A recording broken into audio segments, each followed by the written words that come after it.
Ethan sat alone in the briefing room, his hands resting on the cold metal table. The lights above hummed softly, filling the silence.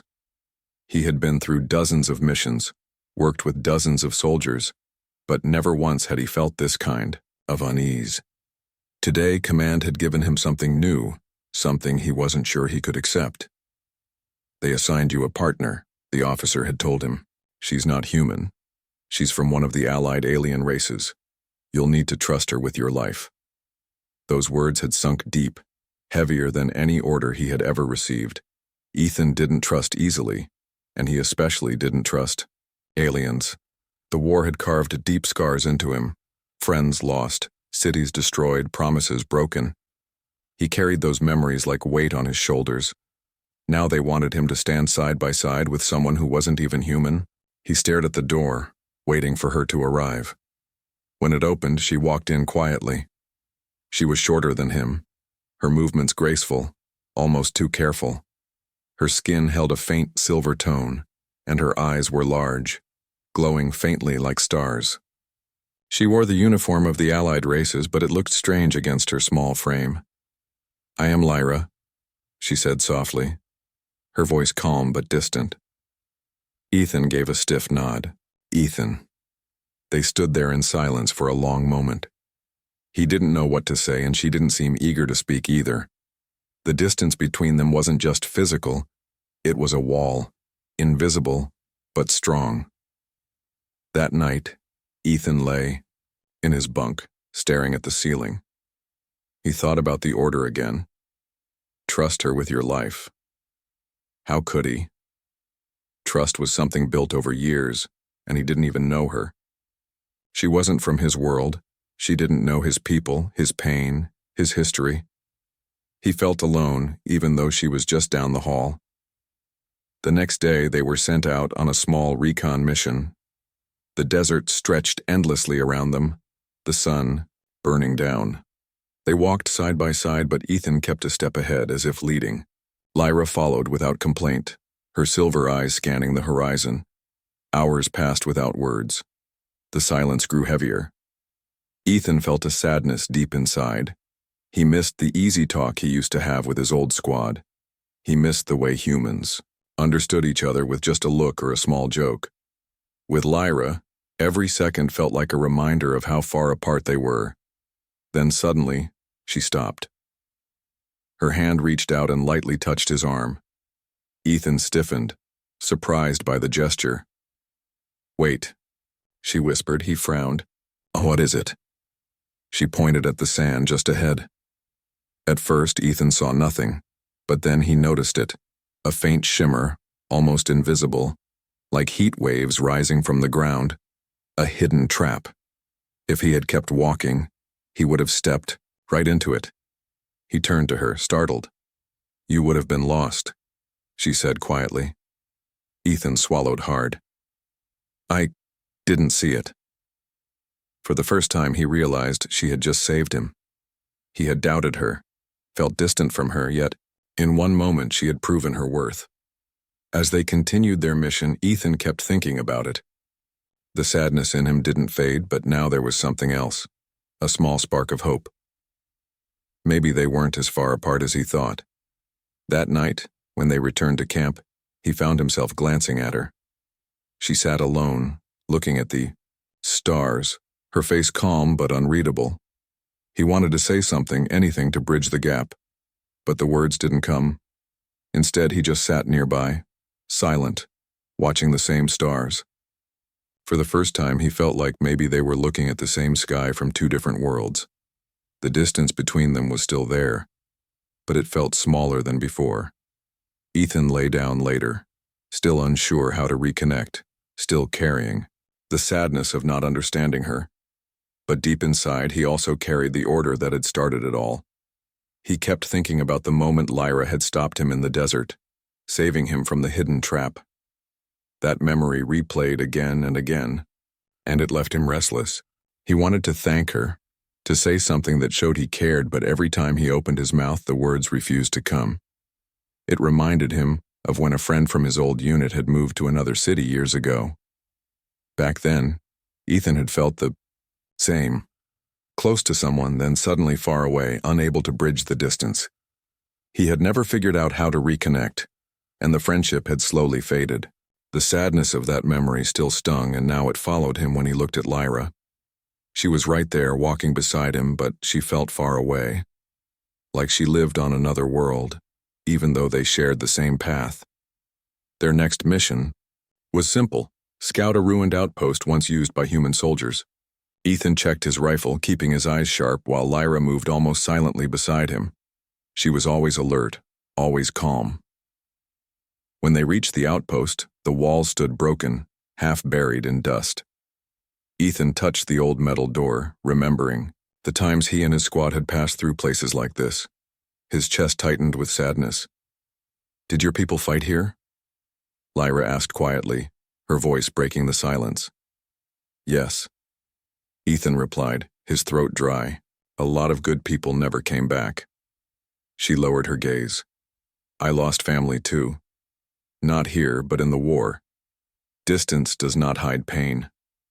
Ethan looked at her, surprised. It was the first time she had shared something personal. The words were simple, but they carried weight. For a brief moment he felt a connection, thin, fragile, but real. Still, the distance lingered. He wanted to say more, but he didn't know how. The sadness in him was heavy.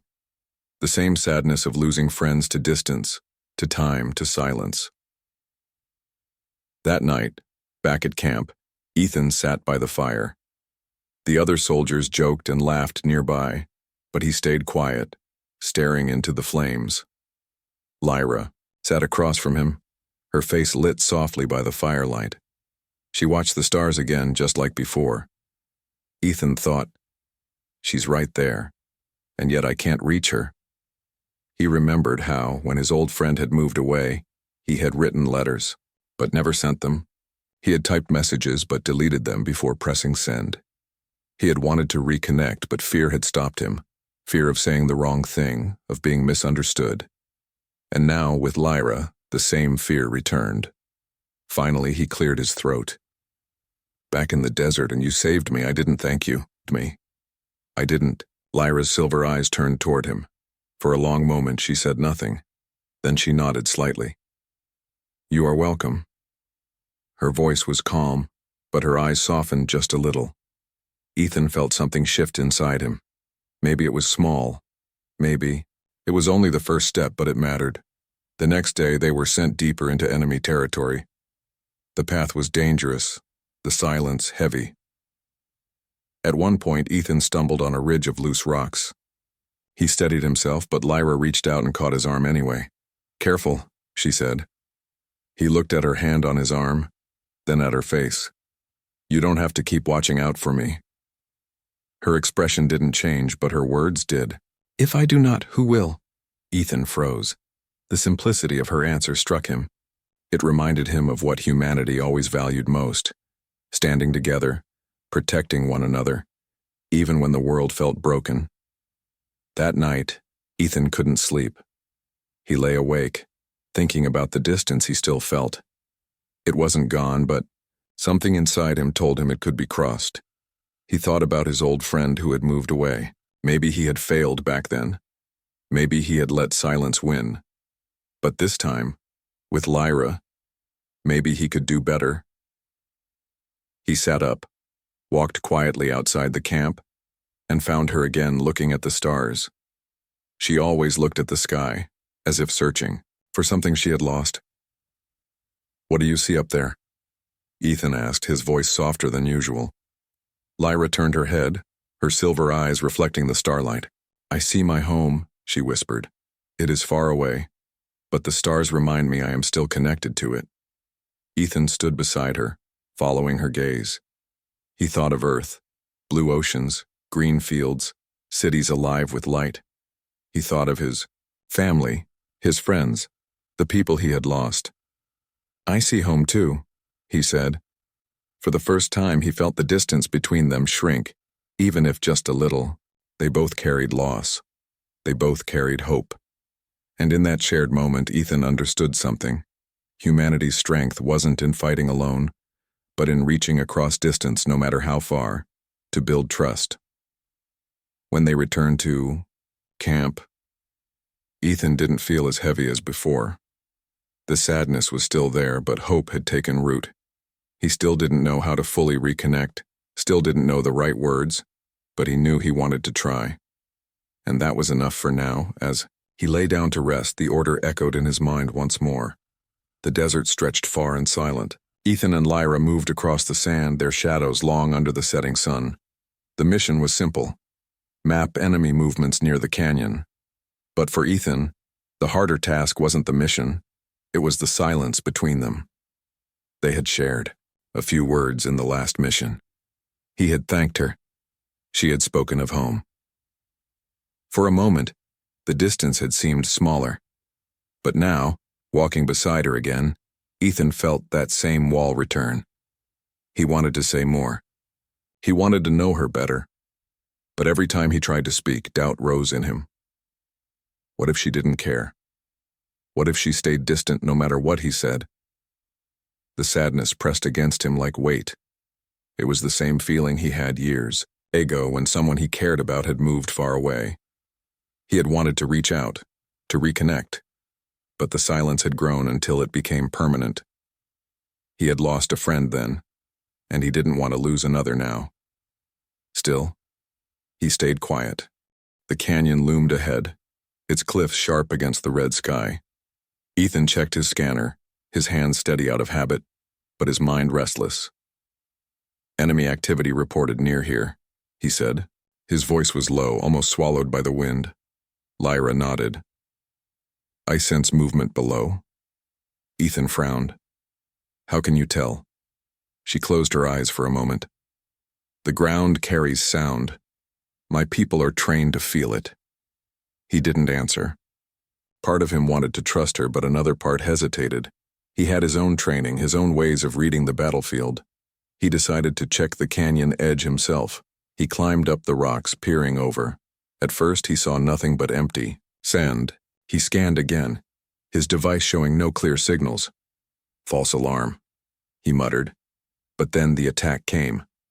A sudden flash from below, a burst of enemy fire tearing across the rocks. Ethan ducked, his scanner slipping from his hands. The air filled with the sharp hiss of plasma bolts. Lyra pulled him back just as a shot struck where he had been standing. Her grip was firm, stronger than he expected. You didn't listen, she said quickly. I checked, Ethan shouted back. Her eyes narrowed, calm but steady. Trust does not mean only your way. Before Ethan could reply, more fire rained, upward. They were pinned. Ethan's training kicked in. He aimed his rifle, covering the edge, but the enemies below had cover. His frustration grew. He had ignored her warning, and now they were trapped.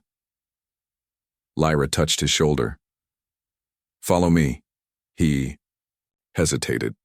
His instinct screamed to keep control, to stay in charge, but something inside him remembered her saving him before. Slowly, reluctantly, he nodded. She led him along a narrow path by the canyon wall. Plasma bolts hit the rock behind them, sending shards into the air. Ethan followed, his heart racing. Finally, they reached a hollow space where they could catch their breath. Lyra leaned against the rock, her breathing steady. You doubt me, she said softly. Ethan looked away. I don't know how to trust what I don't understand. Her silver eyes met his. You feel distant. I feel it too, but distance is not the same as silence. We can choose. Her words struck him harder than the enemy fire. They planned quickly. Lyra would use her senses to mark the enemy's positions, while Ethan would fire from higher ground. Together, they would flank them. This time, Ethan listened.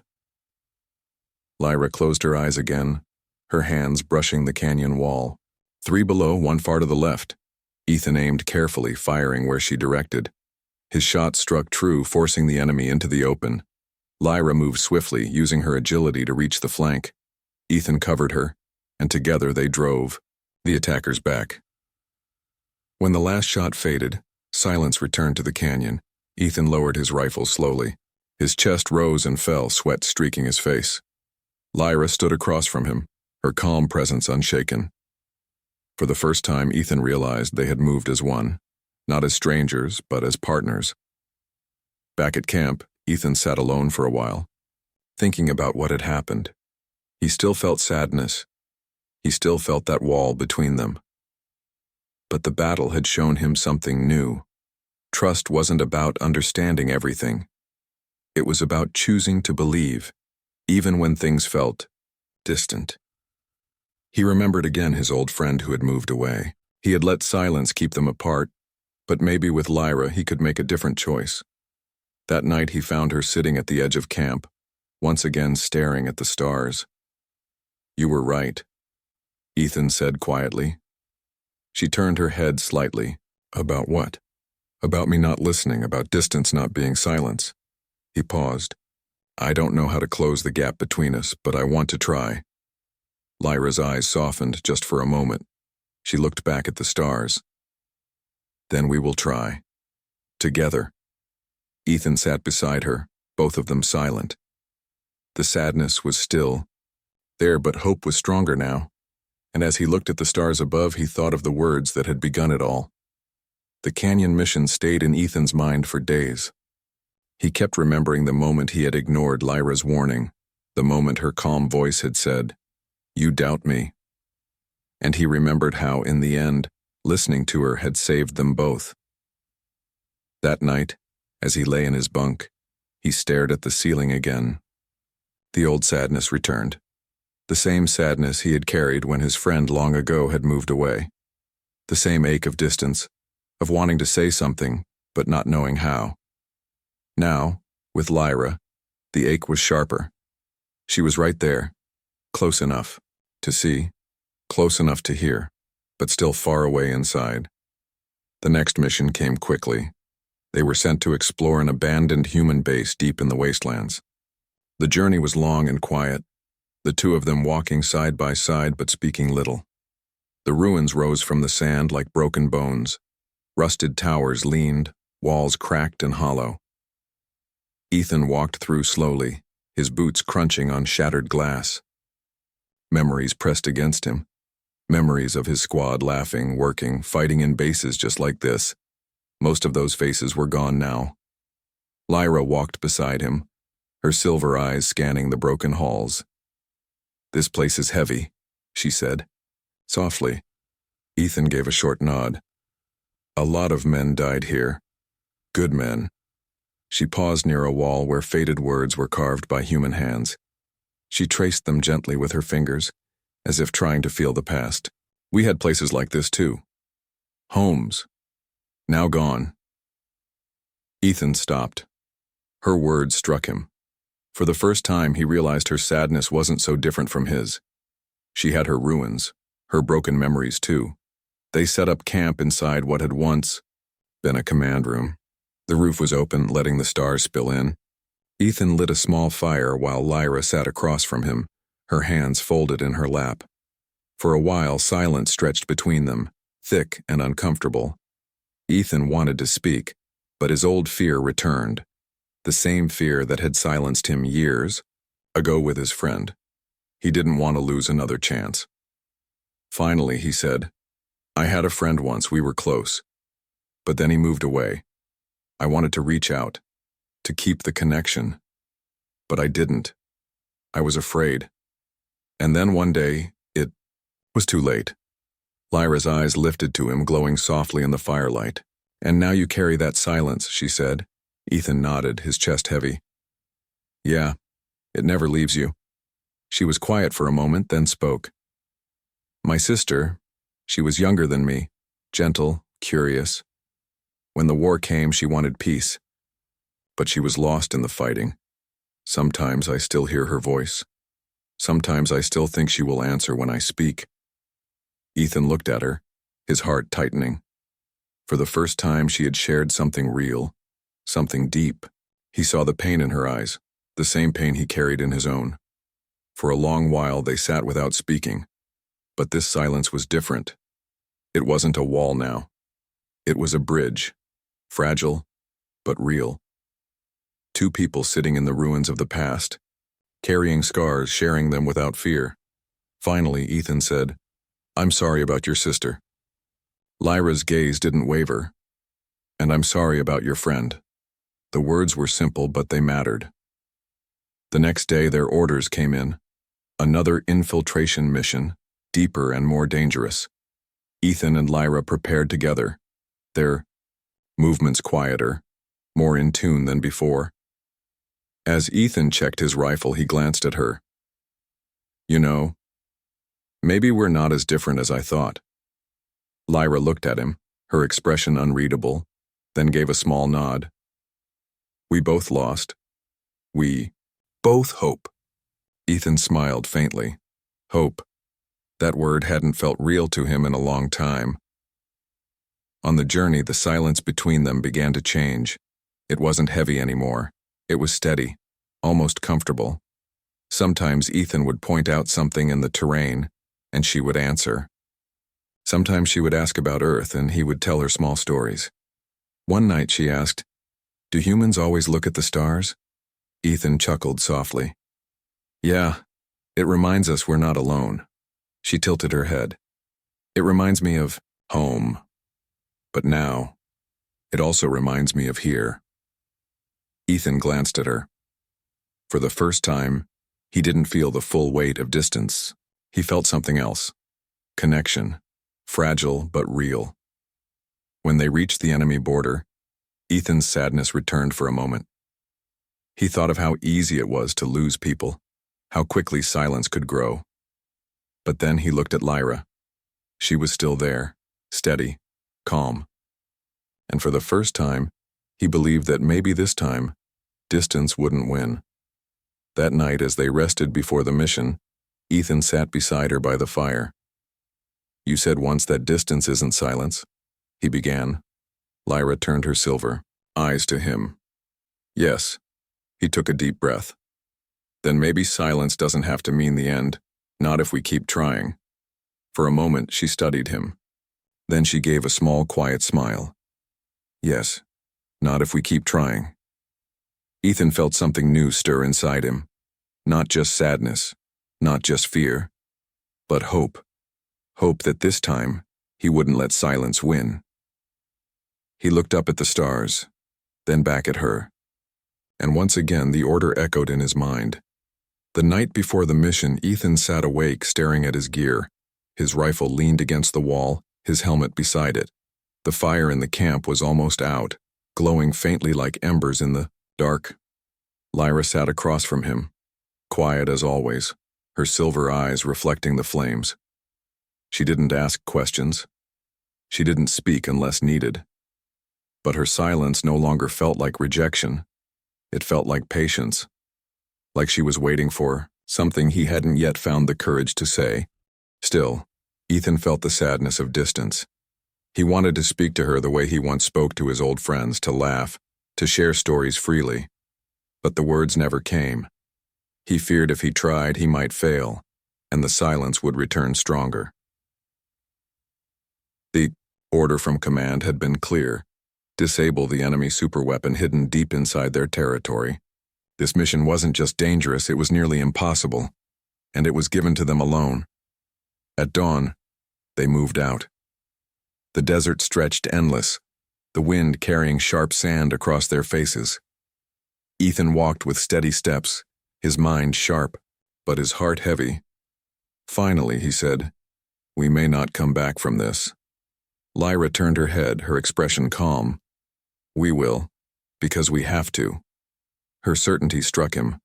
Humans carried hope in many ways, through stubbornness, through jokes, through courage. Lyra carried it quietly, but it was there all the same. Ethan gave a small nod. "Then let's make sure of it."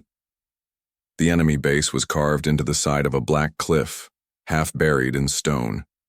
Strange lights pulsed from inside, casting eerie glows into the night. The hum of machinery echoed even from a distance. Ethan crouched behind a rock, studying the structure. "We'll need to go in through the lower tunnels, less guarded." Lyra closed her eyes briefly, touching the ground with her hand. "Yes, I can feel them moving inside. The higher path is death." He trusted her words this time. Without argument, He followed her lead. Inside the tunnels, shadows wrapped around them. The air smelled of oil and metal. Ethan's heart pounded as they moved deeper, every sound amplified in the silence. At one point, Ethan stumbled slightly on loose stone. Lyra's hand steadied him. He muttered, "Thanks," and she only nodded. The distance between them still existed, but moments like this reminded him of something. Distance didn't mean abandonment. It only meant effort was needed. And he wanted to make that effort. They reached the chamber at last. The enemy weapon loomed before them, massive and alive with energy. Its glow lit the walls, casting long shadows across their faces. "This thing could wipe out a city," Ethan whispered. Lyra's eyes narrowed. "Then we cannot let it live." They moved quickly, setting charges. Every second counted, but the enemy found them first. Blasts shook the chamber as soldiers poured in, weapons firing. Ethan dove for cover, returning fire. Lyra moved with grace, her steps light, her motions precise. Together they fought side by side, covering each other as the battle raged. Ethan's rifle grew hot in his hands. He fired again and again, sweat stinging his eyes. Out of the corner of his vision, he saw Lyra take a hit on her arm. She staggered but didn't fall. "Lyra!" he shouted, firing to give her cover. "I am fine," she replied quickly, her voice steady even through pain. Her strength amazed him. She wasn't human, but she carried the same determination he had seen in the bravest soldiers. Finally, they forced the enemy back long enough to arm the last charge. The timer began to tick. "Go," Ethan shouted. Lyra hesitated. "You first." "No." "Together," Ethan said firmly. They ran through the tunnels as explosions thundered behind them. The ground shook, dust falling in clouds. The weapon chamber collapsed in fire and stone, the blast chasing them through the dark. At the final exit, Ethan stumbled on the rubble. For a heartbeat, he thought it was over, but Lyra's hand caught his, pulling him forward with surprising strength. They burst out of the tunnel just as fire consumed the base behind them. They collapsed on the sand outside, gasping for breath, watching the flames rise into the night. The mission was complete. The weapon was gone.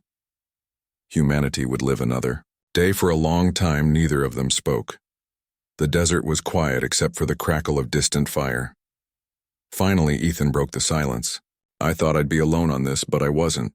You stayed." Lyra turned her head slightly, her face calm but her eyes brighter. "If you fall, I fall too. That is the way of trust." Ethan swallowed hard. The sadness of distance still clung to him, but hope now burned stronger. He thought again of his old friend who had moved away, the connection he had lost. With Lyra, he still had the chance to hold on. He wasn't going to let silence win this time. He gave a small, tired smile. "Then maybe I can learn to trust after all." Lyra looked back at the flames, her voice quiet but firm.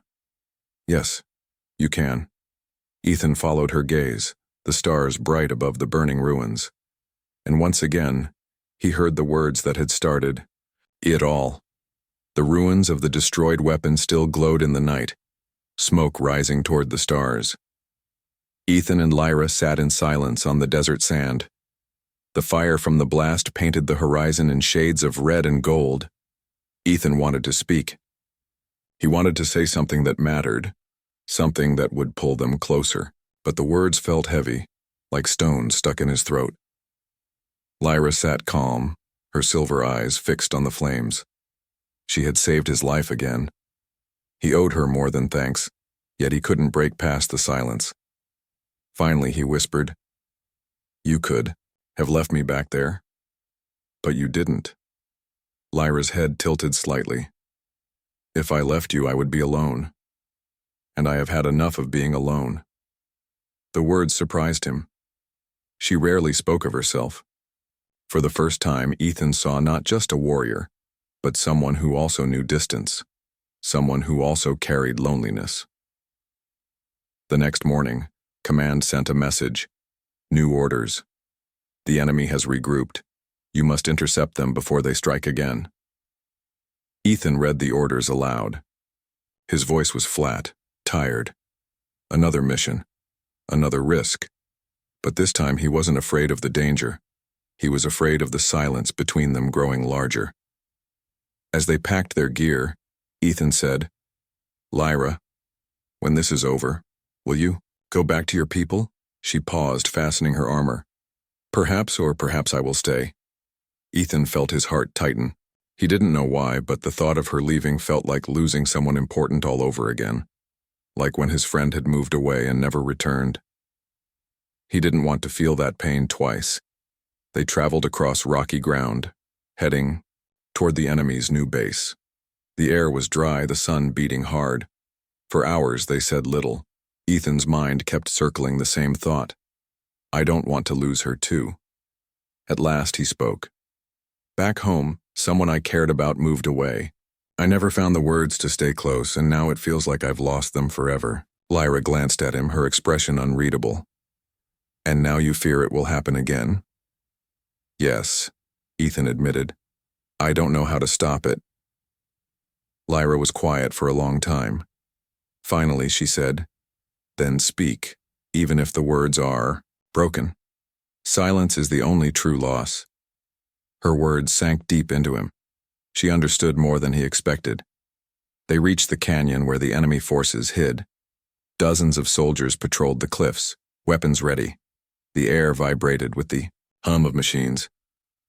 Ethan crouched behind a rock, studying the scene. Too many for us to fight head-on. Lyra closed her eyes, sensing. There is a weak point, their fuel cells. If we strike there, the fire will do the rest. He nodded. Then we hit fast and move. They crept closer, their steps silent. For a moment, Ethan felt the old fear, the fear of failing, of being left behind. But when he looked at Lyra, steady and strong, he found courage. The battle came quick and fierce.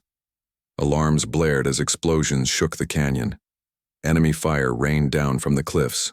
Ethan and Lyra moved together, covering each other with perfect rhythm.